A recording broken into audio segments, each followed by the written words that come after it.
এখন দিয়া Assamese recipe চেনেলটোলৈ আপোনালোকক সকলোকে আদৰণি জনাইছোঁ। আজি মই কলফুলৰ ভাজি এখন লৈ আহিছোঁ।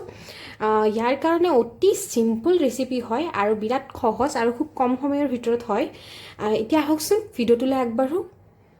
মোৰ কলফুল মই এটা কলফুল লৈছিলোঁ আৰু কলফুলটো এনেদৰে মিহি মিহিকৈ কাটি লৈছোঁ আৰু ইয়াত মই পানী সেইকাৰণে লৈছোঁ যাতে এই পানী আৰু নিমখ লৈছোঁ। মই 1 টেবুল স্পুন নিমখ ইয়াতে পানীখিনিত এড কৰি দি তাৰপিছত কলফুলখিনি কাটি মই ইয়াতে দিছোঁ যাতে বেছিকৈ কলফুলখিনি ক'লা নপৰে। এতিয়া মই কলফুলখিনি বনাম। ইয়াৰ কাৰণে মই এখন পেন লৈছোঁ আৰু কেৰাহীখন গৰম হ'ব দিছোঁ আৰু ইয়াতে দি দিছোঁ অকণমান সৰিয়হৰ তেল। তেলটো আপোনালোকে যিমানখিনি খায় সেই হিচাপত দিব। এতিয়া মই তেলখিনি অকণমান ভালকৈ গৰম কৰি লওঁ। তেলখিনি মোৰ ভালকৈ গৰম হৈ গৈছে। এতিয়া মই ইয়াতে পিঁয়াজ এটা এনেদৰে শ্লাইচ কৰি কাটি লৈছিলোঁ আৰু জলকীয়া 5টামান এনেদৰে কাটি লৈছিলোঁ। আপোনালোকে জ্বলাটো যিমান খায় সেই হিচাপত দি দিব পাৰে। মোৰ তেলখিনি গৰম হৈ গৈছে আৰু জলকীয়াখিনি দি দিছোঁ এনেদৰে। আৰু নহৰু লৈছিলোঁ মই 7-8কোমান নহৰু লৈছিলোঁ। সেইখিনি খুন্দুনা এটাত খুন্দি লৈছোঁ। মই ইয়াতে আদা ব্যৱহাৰ কৰা নাই, মই অকল নহৰু দিছোঁ। নহৰুখিনি এনেদৰে খুন্দি লৈছিলোঁ। এতিয়া এইখিনি অকণমান ভালকৈ ভাজি লৈছোঁ, অকণমান ৰঙা পৰাকৈ পিঁয়াজখিনি আৰু আদা নহৰুখিনি কেঁচা গোন্ধ যোৱালৈকে। এতিয়া মই ইয়াতে কলফুলটো যিটো কলফুল লৈছিলোঁ সেই কলফুলটো আৰু আলু এটা মই লৈছিলোঁ।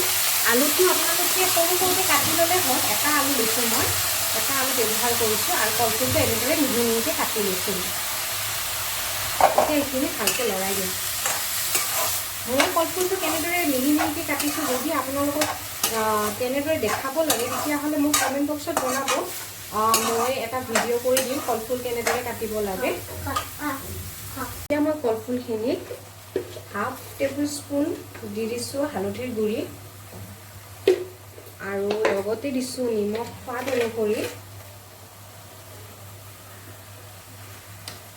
আৰু ইয়াতে দিছোঁ 1/2 টেবুল স্পুন এইখিনি মিট মছলা হয় সেইখিনি দিছোঁ আৰু দিছোঁ 1/2 টেবুল স্পুন জিৰা আৰু ধনিয়াৰ গুড়ি। এইখিনি মই ঘৰতে বনাই লোৱা হয়।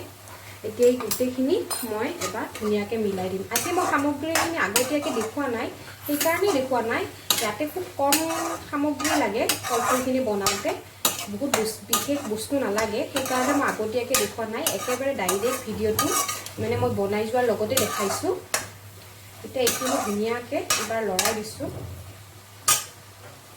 কলফুলখিনি অকণমান ভাজি ল'ব লাগিব, সেই গতিকে মই গেছৰ ফ্লেমটো মিডিয়াম কৰি অকণমান এইখিনি 3 মিনিটমানৰ কাৰণে ভাজি ল'ম।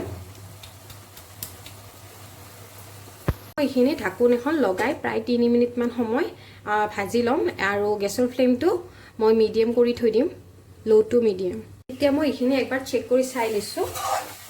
মাজতে মই এবাৰ লৰাই দিছিলোঁ এইখিনি। এতিয়া ইয়াতে মই অকণমান গৰম পানী এড কৰি দিম। ইয়াতে মই 1/2 কাপত হট ৱাটাৰ লৈছোঁ, গৰম পানী 1/2 কাপ লৈছোঁ, সেইখিনি দি দিছোঁ যাতে কলফুলখিনি ভালকৈ সিজিও যায় আলুখিনিৰ সৈতে।